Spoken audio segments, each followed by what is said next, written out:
புரட்சி தலைவர் 2004 திரும்ப பாராளுமன்ற தேர்தல்ல பாஜகவோட கூட்டணி வச்சப்ப அன்வர் பாய் என்ன அப்படியே காது கேட்காதவரா இருந்தாரா? சரி, இதெல்லாம் விட்டுருக்கு. அதுக்கு ஒரு முட்டு கொடுத்தாரு நேத்து. அம்மா காலத்தில் ரொம்ப வலிமையா இருந்தோம், எங்களை பாஜக கைப்பற்ற முடியாதுங்கிற நிலைமையில இருந்தோம். ஆனா பழனிசாமி தலைமையில அந்த மாதிரி ஆயிடுச்சு அப்படின்னாரு. 2017 திரு எடப்பாடி பழனிசாமி அவர்கள் முதலமைச்சராகவும் கட்சியினுடைய இருபெரும் தலைவர்களில் ஒருவராகவும் கிட்டத்தட்ட 4.5 ஆண்டு, நான் அடிக்கடி சொல்லுவேன், 7.5 இல்லாத 4.5 ஆண்டு நல்லாட்சி கொடுத்த பழனிசாமி. அப்ப பாஜக இதே மாதிரி கபலீகரம் பண்ணலையா?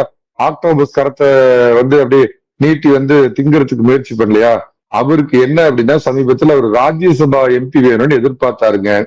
எல்லாமே அவருக்கு கொடுத்தாச்சு. கட்சியில என்ன உயரிய பொறுப்புகளோ அவ்வளவு பண்ணியாச்சு. அதனால சற்றே விலகி இருப்பில்லை, கட்சிக்கு வேலை செய்யுங்க, அடுத்து வர்ற இளைஞர்களுக்கு வாய்ப்பு கொடுப்போம்னு பொதுச் செயலாளர் சொன்னதுனால அவரு இப்ப தாவிட்டாரு, இடம் தாவிட்டாரு.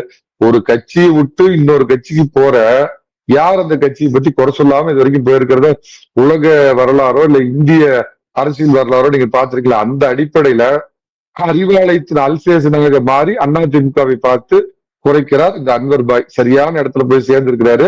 எனக்கு என்னன்னா,